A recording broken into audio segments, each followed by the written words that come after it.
नमस्कार बच्चों, Hindi learning channel में आपका स्वागत है। आज हम पढ़ने जा रहे हैं कक्षा 10 का पाठ 13 मानवीय करुणा की दिव्य चमक, जिसके लेखक हैं सर्वेश्वर दयाल सक्सेना जी। जी हाँ बच्चों, मानवीय करुणा की दिव्य चमक पाठ के लेखक सर्वेश्वर दयाल सक्सेना हैं। ये पाठ एक संस्मरण शैली में लिखा गया है। लेखक ने इस पाठ में क्या क्या बताया है वो हम पढ़ेंगे। इससे पहले मैं बता दूं, इस वीडियो में मैंने आपको क्या क्या प्रोवाइड किया है। इस वीडियो में मैंने आपको एमसीक्यूज, जो कि गद्यांश पर आधारित एमसीक्यूज हैं, मैंने आपको प्रोवाइड किए हैं। बुक एक्सरसाइज के सारे क्वेश्चन आपको लिखकर प्रोवाइड करवा दिए हैं। एक्स्ट्रा इंपॉर्टेंट क्वेश्चंस भी मैंने इस वीडियो में आपको दिए हैं, और अर्थ ग्रहण संबंधी सारे प्रश्न, यानी कि पूरा का पूरा चैप्टर जिस तरह भी कवर हो सकता था, मैंने अपनी इस वीडियो में कवर करने की कोशिश की है। इस मैटर से अलग कोई भी मैटर आपसे नहीं पूछा जाने वाला। तो आप इस वीडियो को ध्यान से देखिए, ध्यान से पढ़िए, और आपको कोई भी दिक्कत हो अगर, तो प्लीज कमेंट बॉक्स में लिख दीजिएगा। मेरे चैनल को सब्सक्राइब जरूर कीजिएगा। इसके साथ साथ इस वीडियो को अपने दोस्तों को ज्यादा से ज्यादा शेयर कीजिएगा। चलिए पाठ शुरू करते हैं। मानवीय करुणा की दिव्य चमक। तो सबसे पहले बात करते हैं हम साहित्यकार सर्वेश्वर दयाल सक्सेना जी, जिनकी फोटो मैंने बाहर आपको दे दी है। उसके साथ साथ मैंने एक देवदार के वृक्ष की फोटो दी है। ध्यान रखिएगा, देवदार का ये जो वृक्ष है वो आगे जब आप पढ़ने जाएंगे तब आपको मालूम चलेगा कि इसकी क्या भूमिका है इस पाठ में। आगे, ये जो सर्वेश्वर दयाल सक्सेना जी हैं, ये नई कविता के सशक्त कवि हैं, प्रतिभावान साहित्यकार हैं, जिनका जन्म उत्तर प्रदेश के बस्ती जिले में सन 1927 में हुआ था। सन 1949 में, यानी कि 1949 में इन्होंने इलाहाबाद से एमए की परीक्षा पास की थी। कुछ वर्ष इन्होंने टीचिंग का काम भी किया था। उसके बाद आकाशवाणी में सहायक प्रोड्यूसर के रूप में इन्होंने काम किया। इनकी जो भी कविता संग्रह हैं, इनके जो भी उपन्यास हैं, कहानी संग्रह हैं, नाटक हैं, लेख संग्रह हैं, उन सबके एमसीक्यूज बना के मैंने आपको इस वीडियो में दे दिए हैं। इसके अलावा मैं आपको बता दूं कि ये जो पाठ है मानवीय करुणा की दिव्य चमक, इस पाठ में फादर कामिल बुल्के हैं, जिनके जीवन से संबंधित सारी स्मृतियों का वर्णन इस पाठ में किया गया है। इसके अलावा इस पाठ में क्या बताया गया है? इस पाठ में बताया गया है कि परिमल क्या है। तो परिमल जो है एक साहित्यिक संस्था है। जिस तरह अब व्हाट्सएप ग्रुप बनते हैं, उसी तरह एक ग्रुप बना था परिमल के नाम से, जिनमें क्या होता था, समय समय पर साहित्यिक विचार गोष्ठियां आयोजित की जाती थी, जिनमें अलग अलग विधाओं पर, चाहे गद्य हो या पद्य हो, इन विधाओं पे चर्चा की जाती थी। और नए पुराने जितने भी साहित्यकार होते थे वो अपने विचार प्रकट करते थे इस संस्था के थ्रू, जिसका नाम था परिमल। ये जो पाठ है मानवीय करुणा की दिव्य चमक, इसमें डॉक्टर कामिल बुल्के हैं, जिन्हें फादर कहा गया है, और उनकी जो मौत थी वो एक गैंग्रीन से हुई थी। गैंग्रीन एक प्रकार का फोड़ा होता है। जब मैं पाठ पढ़ूंगी तब मैं आपको बता दूंगी। अभी मैं मोटे मोटे आपको बता रही हूं इसके मुख्य बिंदु क्या है। इस पाठ में हम क्या क्या पढ़ेंगे? इस पाठ में हम फादर बुल्के जी के व्यक्तित्व के बारे में पढ़ेंगे। उनका व्यक्तित्व कैसा है, कैसे दिखते हैं वो। गोरे रंग के हैं, सफेद झाई, मारती भूरी दाढ़ी है उनकी। तो 35 साल से उनकी ममता और अपनत्व के साक्षी कौन बता रही हैं? लेखक। ठीक है। इसके अलावा इस पाठ में मैंने आपको बता ही दिया है कि परिमल की यादों के बारे में पढ़ेंगे, फादर बुल्के की जन्मभूमि के बारे में हम पढ़ेंगे, फादर के परिवार के बारे में पढ़ेंगे, उनके परिवार में कौन कौन था। उनकी माँ थी, उनका भाई था, उनके पिता थे, और उनकी बहन थी। इन सब के बारे में हम पढ़ेंगे। फिर फादर के संन्यास के बारे में और भारत आगमन के बारे में हम पढ़ेंगे। फिर फादर ने किस तरह हिंदी सेवी के रूप में अपनी भूमिका निभाई वो पढ़ेंगे, और किस तरह 47 वर्ष इस देश में रहकर 73 वर्ष की जिंदगी जीकर, यानी कि 73 वर्ष की जिंदगी जीकर इस दुनिया से वो विदा ले गए थे, उसके बारे में हम पढ़ेंगे। किस तरह उन्होंने अपनी लाइफ में रिश्तों को निभाया वो हम पढ़ेंगे। फिर फादर का अंतिम समय, यानी कि उनका देहांत कब हुआ, 18 अगस्त 1982 को सुबह 10 बजे निकलसन कब्रगाह में धरती की गोद में सुलाने के लिए पहले उन्हें कब्र के ऊपर लिटा दिया गया। तो वो हम सब इस पाठ में पढ़ेंगे। तो उनका जो हमारे बीच में रहना है वो किस तरह भूमिका निभाएगा वो हम इस पाठ में पढ़ने जाएंगे। किस तरह लेखक ने बताया है कि फादर बुल्के जो हैं उनका स्वभाव कैसा है। फादर बुल्के जो हैं वो अपनी दुख भरी कहानी सुनाते थे तो किस तरह लगता था। ये सारी चीजें हम इस पाठ में पढ़ने जा रहे हैं। तो मैं पाठ शुरू करती हूँ। मानवीय करुणा की दिव्य चमक। फादर को जहरबाद से नहीं मरना चाहिए था, जिसकी रगों में दूसरों के लिए मिठास भरे अमृत के अतिरिक्त और कुछ नहीं था। तो ऐसा लेखक सोच रहा है, लेखक कह रहा है। क्या कह रहा है? तो लेखक का ये कहना है कि फादर को जहरबाद से नहीं मरना चाहिए था। जहरबाद मैंने आपको बता दिया एक प्रकार का गैंग्रीन है। गैंग्रीन एक प्रकार का फोड़ा होता है जिसका जहर सारे शरीर में फैल जाता है और व्यक्ति की मृत्यु हो जाती है। तो कह रहे हैं जिसकी रगों में दूसरों के लिए हमेशा मिठास भरा अमृत भरा रहता है और कुछ नहीं, कहीं घृणा नहीं, कहीं नफरत नहीं, उसके लिए इस जहर का विधान क्यों बना? मैं ईश्वर से पूछता हूँ। ऐसा वो ईश्वर से क्वेश्चन पूछ रहे हैं कि ये सवाल किस ईश्वर से पूछूं? प्रभु की आस्था ही जिसका अस्तित्व था, यानी कि उन्होंने अपनी पूरी लाइफ प्रभु की आस्था में गुजार दी, वह देह की इस यात्रा की परीक्षा उम्र की आखिरी देरी पर क्यों दे? तो वो इस शरीर की जो इस कठिनाई से गुजरे, उसकी जो परीक्षा थी वो अपनी उम्र की इस आखिरी देहरी पर क्यों देनी चाहिए उनको? क्योंकि वो तो इतने अच्छे इंसान थे। एक लंबी पादरी के सफेद चोगे से ढकी आकृति, उनका आकार देखिए। मैं उनके व्यक्तित्व के बारे में बताने जा रही हूँ। सामने है, गोरा रंग है, सफेद झाई मारती बूढ़ी दाढ़ी, भूरी दाढ़ी, नीली आंखें, बाहें खोल गले लगाने को आतुर। हमेशा उनका व्यक्तित्व, उनका स्वभाव ऐसा था कि वो दूसरों को गले लगाने के लिए, मतलब हमेशा प्यार भरा, उनका स्नेह भरा व्यक्तित्व था। जब भी किसी से मिलते थे गले मिलते थे वो। इतनी ममता, इतना अपनत्व, इतना अपनापन इस साधु में अपने हर एक प्रियजन के लिए उमड़ता रहता था। मैं 35 साल से, यानी कि लेखक बता रहा है, मैं 35 साल से इसका साक्षी था, गवाह था मैं। तब भी जब वह इलाहाबाद में थे और तब भी जब वह दिल्ली आते थे। आज इन बाहों का दबाव मैं अपनी छाती पर महसूस करता हूँ और आज मैं आंखें बंद करके उनके बारे में सोच रहा हूँ। अब वो हमारे बीच में नहीं है तो मुझे ऐसा लगता है कि उनकी बाहें जो हैं वो, उनकी बाहों का जो दबाव है उसको मैं अपनी छाती पे महसूस कर रहा हूं, जैसे उन्होंने मुझे अपनी बाहों में लिया हो। ठीक है। फादर को याद करना एक उदास शांत संगीत को सुनने जैसा है। उनको देखना करुणा के निर्मल जल में स्नान करने जैसा था। कहता कि फादर को जो याद करना है वो लेखक को ऐसा लगता है जैसे एक उदास शांत संगीत सुन रहे हैं और उन्हें देखकर उन्हें ऐसा लगता है जैसे उन्होंने करुणा के निर्मल जल में स्नान कर लिया हो। उनसे बातें करके लेखक का जो मन है वो कर्म के संकल्प से भर उठता था कि काम करने का मन करता था। मुझे परिमल के वे दिन याद आते हैं। मैंने आपको बताया परिमल एक साहित्यिक संस्था है जिसमें फादर भी थे और फादर जो थे वो क्या करते थे, उस लेखक बता रहा है मुझे परिमल के वे दिन याद आते हैं जब हम सब एक पारिवारिक रिश्ते में बंधे जैसे थे। यानी कि ये जो ग्रुप था एक फैमिली की तरह हो गया था जिसके बड़े फादर बुल्के थे। हमारे हंसी मजाक में वह निर्लिप्त शामिल रहते। कहता है ऐसा नहीं था कि वो बड़े थे तो हंसी मजाक नहीं करते थे, वो प्रॉपर अपना जो साथ था वो हंसी मजाक में भी देते थे और हमारी गोष्ठियों में जो हमारा ग्रुप डिस्कशन होता था उसमें भी वो गंभीर बहस करते, हमारी रचनाओं पर बेबाक राय देते, बेबाक सुझाव देते। यानी कि जो भी हम लिखते थे अपनी रचनाएं, तो लेखक बता रहा है कि वो हमारी रचनाओं पर स्पष्ट सुझाव देते थे और हमारे घरों के किसी भी उत्सव और संस्कार में वह बड़े भाई और पुरोहित जैसे खड़े हो हमें अपने आशीषों से भर देते। इसीलिए तो, इसीलिए हमने जो फादर बुल्के जी हैं, मतलब फादर कामिल बुल्के की बात की है तो इनकी उपस्थिति देवदार की छाया जैसी लगती थी, जो वृक्ष मैंने आपको बाहर दिखाया था। क्योंकि फादर जो हैं वो मानवीय करुणा से ओतप्रोत विशाल हृदय वाले हैं और सभी को कल्याण की भावना रखने, सभी के लिए कल्याण की भावना रखने वाले महान व्यक्ति थे। परिवार के किसी बड़े व्यक्ति की तरह उन सबको अपनी छत्र छाया प्रदान करते रहते थे और वे, हम जैसे हमारा ग्रुप बना हुआ था परिमल, तो वो उनके उत्सवों में सम्मिलित होते थे और उन्हें आशीष से भर देते थे। इसीलिए इनकी उपस्थिति देवदार की छाया जैसी लगती थी।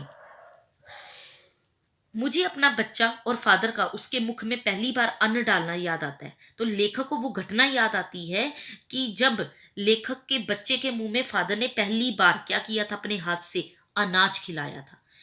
एक प्रथा होती है ये, बच्चे को पहली बार अन्न खिलाना। तो नीली आंखों की चमक में तैरता वात्सल्य, उनकी जो नीली आंखें थी, उनकी जो चमक थी, उसमें जो प्यार की भावना झलकती थी, वो ऐसे लगता था मुझे देखकर जैसे किसी ऊंचाई पर देवदारू की छाया में खड़े हूं, जैसे मैं किसी एक ऊंचे देवदार की वृक्ष की छाया के नीचे शीतलता अनुभव कर रहा हूं। अब बता रहे हैं परिचय के बारे में, जो भी फादर कामिल बुल्के का परिचय है। तो लेखक बता रहा है कहां से शुरू करें। इलाहाबाद की सड़कों पर फादर की साइकिल चलती दिख रही है। तो अब बता रहा है जो लेखक है कि वह हमारे पास आकर रुकती है। वो सीन याद कर रहा है वो वाला, मुस्कुराते हुए, पुराना टाइम, पास्ट टाइम, मुस्कुराते हुए उतरते हैं। देखिए देखिए, मैंने उसे पढ़ लिया है और मैं कहना चाहता हूँ, उनको क्रोध में कभी नहीं देखा, आवेश में देखा है और ममता तथा प्यार में लबालब छलकता छलकता महसूस किया है। तो इसमें लेखक बता रहा है कि मैंने आज तक उन्हें कभी किसी पे गुस्सा करते नहीं देखा। हमेशा देखा है तो किसमें, एक एक्साइटमेंट में। एक्साइटमेंट कैसी कि अगर कोई नई स्टोरी पढ़ ली है या कोई नई रचना पढ़ ली है तो वो उसको बताए बिना नहीं रहते थे। ममता और प्यार में लबालब छलकता महसूस किया मैंने। अक्सर उन्हें देखकर लगता है कि बेल्जियम में इंजीनियरिंग के अंतिम वर्ष में पहुंचकर उनके मन में सन्यासी बनने की इच्छा कैसे जाग गई। जबकि घर भरा पूरा था, दो भाई थे, एक बहन थी, माँ थी, पिता थे, सभी थे उनके घर पे। लेकिन अचानक उनके मन में सन्यास लेने की इच्छा क्यों जागी। तो ये अक्सर उन्हें देखकर मुझे लगता है। तो इसमें फादर बुल्के के बारे में बताया गया है कि फादर बुल्के जो है एक सन्यासी का जीवन लेने को क्यों तैयार हो गए।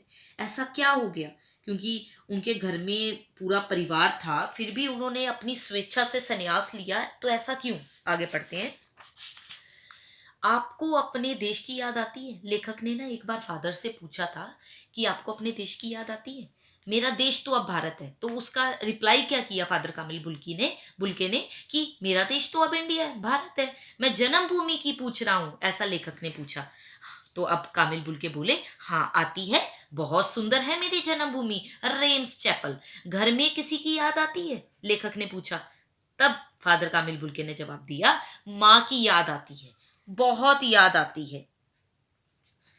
फिर अक्सर माँ की स्मृति में डूब जाते देखा। कहता उन्होंने अक्सर ना, लेखक बता रहा है कि अपनी माँ की यादों में डूब जाते थे।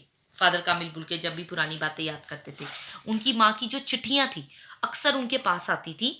अपने अभिन्न मित्र, इस पाठ में हम पढ़ने जा रहे हैं फादर कामिल बुल्के जी के क्लोज फ्रेंड के बारे में। क्लोज फ्रेंड का नाम है डॉक्टर रघुवंश। और जो अंतिम समय में भी उनकी फैमिली किस तरह काम आई, आप पढ़ने जाएंगे तो आप ध्यान रखिएगा। फादर कामिल बुल्के जी का फ्रेंड है, बड़ा ही क्लोज फ्रेंड, डॉक्टर रघुवंश। अपने अभिन्न मित्र डॉक्टर रघुवंश को वह उन चिट्ठियों को दिखाते थे। पिता और भाइयों के लिए बहुत लगा मन में नहीं था, क्योंकि पिता जो थे वो व्यवसायी थे, यानी कि उनका कारोबार था अपना। भाई जो था वो वहीं पे पादरी हो गया, प्रिस्ट बन गया। एक भाई काम करता है, उसका परिवार है। बहन सख्त है, जिद्दी थी, बहुत देर से उसने शादी की। फादर को एक आध बार उसकी शादी की चिंता व्यक्त करते उन दिनों देखा था, लेकिन भारत में बस जाने के बाद 2 या 3 बार अपने परिवार से मिलने भारत से बेल्जियम गए थे। तो भारत से बेल्जियम जो थे वो ज्यादा नहीं गए, 2 या 3 बार गए, क्योंकि जब वो भारत आ गए थे उसके बाद उन्होंने वहां पर ज्यादा पर इंटरेस्ट नहीं लिया जाना। लेकिन मैं तो सन्यासी हूं, आप सब छोड़कर क्यों चले आए, लेखक पूछ रहा है। आप सब छोड़ के क्यों चले आए हो यहाँ पे। क्योंकि ऐसा तो नहीं है कि फादर कामिल बुल्के स्वभाव से तो बड़े मीठे थे, बड़े उदार थे और बड़ी आत्मीयता वाले इंसान थे। बेल्जियम के निवासी थे, पिता व्यवसायी थे, 2 भाइयों में से एक वही पादरी हो गया था, दूसरा भाई काम करता था, एक बहन थी बड़ी सख्त मिजाज की थी। और लेखक फादर कामिल बुल्के की स्मृति में डूब जाता है जब तो पूछता है कि ऐसा क्यों किया। क्योंकि सन्यासी जो है वो रिश्ते नहीं निभाया करते, वो संसार से दूर रहते हैं। परंतु फादर कामिल बुल्के सन्यासी होते हुए भी अपने मिलने वालों से खूब रिश्ते निभाते थे।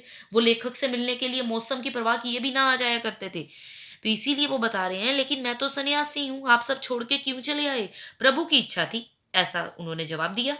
वह बालकों की सी सरलता से मुस्कुरा कर कहती, माँ ने बचपन में ही घोषित कर दिया था कि लड़का हाथ से गया, यानी कि उन्हें लग रहा था, उनकी माँ को लग रहा था ये बच्चा नॉर्मल बच्चा नहीं है, ये अपनी जिंदगी में अगर कुछ करेगा तो लीक से हटके ही करेगा।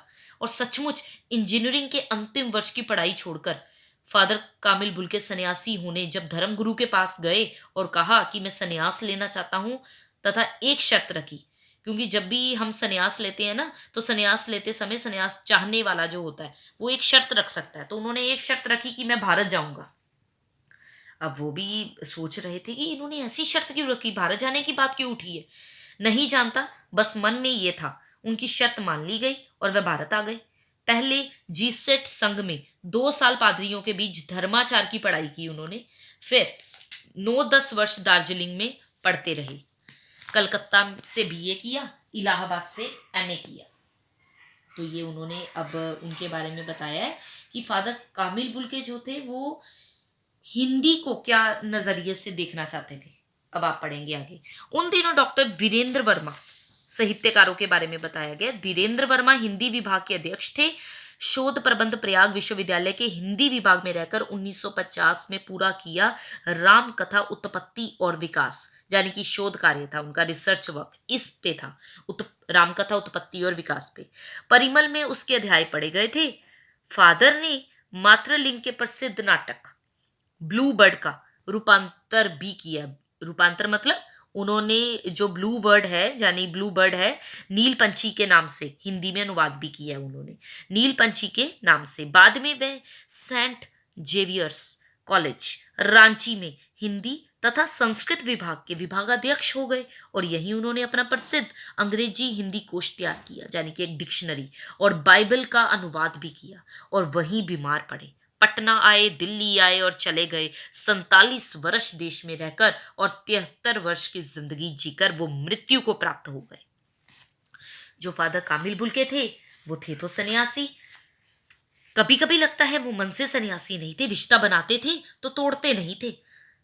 10 साल बाद मिलने के बाद भी उसकी गंध महसूस होती थी, यानी कि वो अपना एग्जाम्पल बता रहे हैं इसमें। वो जब भी दिल्ली आते लेखक से जरूर मिलते थे। मिलते, खोज कर, समय निकाल कर, गर्मी सर्दी बरसात झेलकर मिलते, चाहे 2 मिनट के लिए ही सही। अपनत्व दिखाते थे। ये कौन सन्यासी करता है। उनकी चिंता थी हिंदी को राष्ट्रभाषा के रूप में देखने की। उनका बड़ा मन था कि वो हिंदी को राष्ट्रभाषा के रूप में देखना चाहते थे। इसके लिए वो क्या करते थे, हर मंच पे हिंदी का समर्थन करते थे। हिंदी का विरोध करने वाले हिंदी भाषियों पे बड़ा झुंझलाते थे। तो हर मंच से इसकी तकलीफ बयान करते, इसके द्वारा अकाट्य तर्क देते थे। तर्क ऐसे मतलब लॉजिक ऐसे ऐसे देते थे जिसे दूसरा काट ही नहीं पाता था। बस इसी एक सवाल पर उन्हें झुंझलाते देखा और हिंदी वालों द्वारा ही हिंदी की उपेक्षा पर दुख करते उन्हें पाया है। घर परिवार के बारे में, निजी दुख तकलीफ के बारे में पूछना उनका स्वभाव था। अब उनके स्वभाव के बारे में भी बताया। बड़े संवेदनशील थे इंसान, बड़े प्रभावशाली व्यक्तित्व के थे। कहते हैं आगे, उनका स्वभाव था बड़े से बड़े दुख में उनके मुख से सांत्वना के जादू भरे 2 शब्द सुनना। यानी सांत्वना होती किसी को तसल्ली देना, तो तसल्ली देने वाले 2 शब्द सुनना, ये उनके मुख से एक ऐसी रोशनी से भर देता था जो किसी गहरी तपस्या से जन्मती है। हर मौत दिखाती है जीवन को नहीं राह। मुझे अपनी पत्नी और पुत्र की मृत्यु याद आ रही है और फादर के शब्दों से झरती विरल शांति भी। यानी कि लेखक क्या महसूस कर रहा है इस टाइम, कह रहा है मुझे अपनी पत्नी और पुत्र की मृत्यु याद आ रही है और फादर के जो शब्द थे उससे मुझे एक शांति का अनुभव हो रहा है। आज वह नहीं है, आज वह नहीं है। एम्स में, दिल्ली में वो बीमार रहे, पता नहीं चला। बाहें खोलकर इस बार उन्होंने गले नहीं लगाया, क्योंकि जब भी वो मुझसे मिलते थे गले लगाते थे, लेकिन अब वो मुझे गले नहीं लगा पा रहे क्योंकि अब वो हमारे बीच नहीं है। जब देखा तब वे बाहें दोनों हाथों की सूजी उंगलियों को उलझाए ताबूत में जिस्म पर पड़ी थी।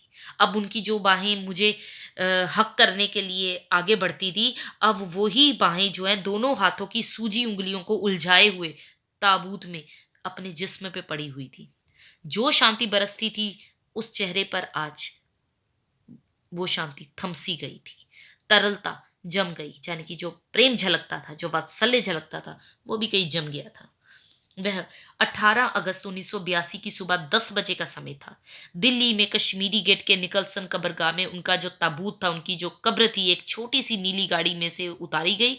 कुछ पादरी, रघुवंश जी का बेटा, मैंने बताया था उनका क्लोज फ्रेंड डॉक्टर रघुवंश, उनका बेटा और उनके परिजन राजेश्वर सिंह उसे उतार रहे थे। फिर उसे उठाकर एक लंबी संकरी उदास पेड़ों की घनी छांव वाली सड़क से कब्रगाह के आखिरी छोर तक ले जाया गया।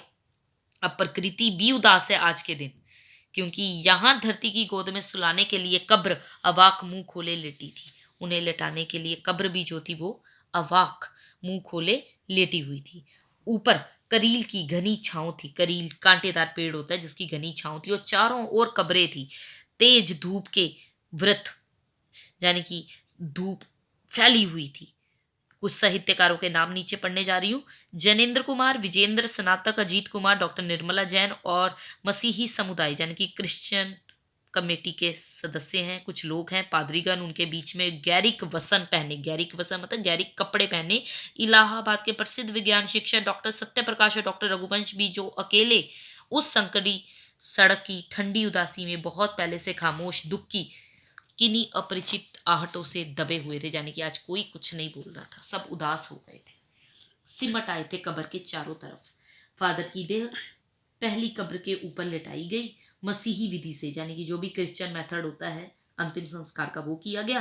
रांची के फादर पास्कल तोयना के द्वारा उन्होंने हिंदी में मसीही विधि से प्रार्थना की। फिर सेंट जेवियर्स के रेक्ट फादर पास्कल से उनके जीवन और कर्म पर श्रद्धांजलि अर्पित करते हुए कहा, फादर बुल्के धरती में जा रहे हैं, इस धरती से ऐसे रत्न और पैदा हो। तो वो बोल ऐसे रहे थे कि ये तो एक ऐसा रत्न इस धरती में चला गया, हम चाहते हैं फादर कामिल बुल्के जैसे और कई रत्न इस धरती से पैदा हो। डॉक्टर सत्यप्रकाश ने भी अपनी श्रद्धांजलि में उनके अनुकरणीय जीवन को नमन किया, यानी कि जैसा भी उनका सादगी भरा जीवन था उसको याद करते हुए उन्हें श्रद्धांजलि अर्पित की। फिर देह कब्र में उतार दी गई। मैं नहीं जानता, लेखक बता रहा, मैं नहीं जानता इस सन्यासी ने कभी सोचा था या नहीं कि उसकी मृत्यु पे कोई रोएगा, लेकिन उस क्षण उस पल मैंने देखा रोने वालों की कमी नहीं थी। नम आंखों को गिनना, स्याही फैलाना, यानी कि मैं उन लोगों के नाम लिखूं जो उन्हें याद कर करके रो रहे थे, तो ये तो फिर नम आंखों को गिनना स्याही फैलाने के बराबर होगा, तो मैं ऐसा नहीं करूंगा। तो बता रही हैं, इस तरह हमारे बीच से वह चला गया जो हम में से सबसे अधिक छायादार, फल फूल गंध से भरा और सबसे अलग, सबका होकर सबसे ऊंचाई पर मानवीय करुणा की दिव्य चमक में लहलहाता खड़ा था।